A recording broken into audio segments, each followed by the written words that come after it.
আজকে মজার দুইটা ভর্তা বানালাম। তো আসসালামু আলাইকুম বন্ধুরা, সবাই কেমন আছেন? আশা করি সবাই ভালো আছেন।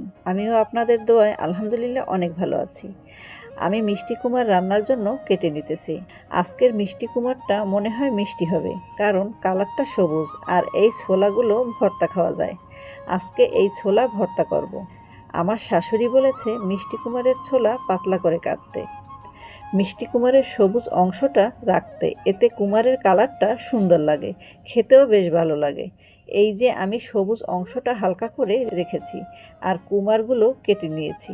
ঘরে কোনো চিংড়ি মাছ নেই, আমার শ্বশুর জালে 4-5টা চিংড়ি মাছ পেয়েছে। এই মাছ দিয়েই কুমড়ের ছোলা ভর্তা করব। আজকে কুমড় রান্না করব আর কুমড়ের ছোলা ভর্তা করব আর মুরগি রান্না করব। আমার শ্বশুর মুরগি আনতে বাজারে গিয়েছে। সকালে রাইস কুকারে ভাত বসিয়ে দিয়েছি। আমার শাশুড়ি কাঁঠালের বিচি টালতেছে। সকালে গরম গরম ভাতে কাঁঠালের বিচি ভর্তা হবে। আমি কুমড়ের ছোলা ভর্তা বানানোর জন্য উঠান থেকে ধইনা পাতা আনতে যাচ্ছি। টাইম ফুল গাছগুলো কেমন তরতাজা হয়ে গেছে, ফুলের কলিও আসছে। এই ফুলের মতো যদি আমরা হতে পারতাম। আসলে আমরা প্রত্যেকটা মানুষ প্রতিটা দিন জীবনের সাথে যুদ্ধ করি। মাঝে মধ্যে মনে হয় সূর্যের আলো আছে, তারপরও কেন যেন পৃথিবীটা অন্ধকার। এই কঠিন পৃথিবীতে আল্লাহ তাআলা আমাদেরকে কেন পাঠিয়েছে?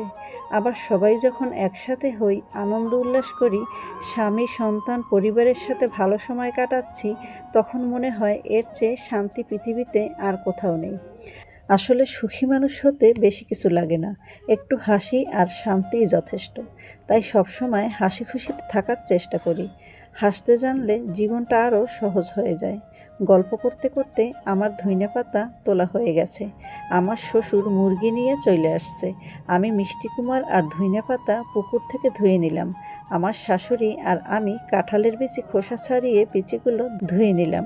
প্রেসার কুকারে ডাল বসিয়ে দিয়েছি। আজকে চুলাটা লিপেছি, ময়লা যাতে না হয় তাই এই বুদ্ধি করেছি। পেপার কেটে এইভাবে বিছিয়ে দিয়েছি, আর ময়লা হবে না। ভর্তার জন্য পেঁয়াজ, কয়কোয়া রসুন, শুকনো মরিচ, লবণ দিয়ে পাটায় পিষে ভর্তা করে নেব।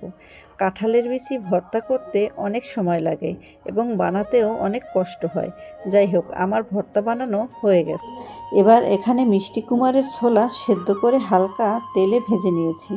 2 কোয়া কাঁচা রসুন, কয়টা ধইনা পাতা আর একটা কাঁচা পেঁয়াজ, 4-5টা ভাজা শুকনো মরিচ। এবার সুন্দর করে পাটায় ভর্তা করে নেব। পেঁয়াজটা আদা ফেঁসা দিতে হবে, খাবার সময় মুখে যেন পেঁয়াজ পেঁয়াজ বাজে। ভর্তাটা অসম্ভব মজা হয়েছে। এদিকে আমার মেয়ের কাজের অভাব নেই, সে এখন রুটি বানাতে বসেছে। এই রকম ঘরে 2-1জন কাজের মানুষ থাকলে কাজে কর্মে বেশি একটা কষ্ট হয় না। আগে কাজ শেষ করে গোসল করতে যেতাম 2-3টায়, আর এখন যাই 4টায়। তো আজকে এই পর্যন্ত। আগামীতে নতুন কোনো ভিডিও নিয়ে আবার আপনাদের সামনে আসবো। আল্লাহ হাফেজ।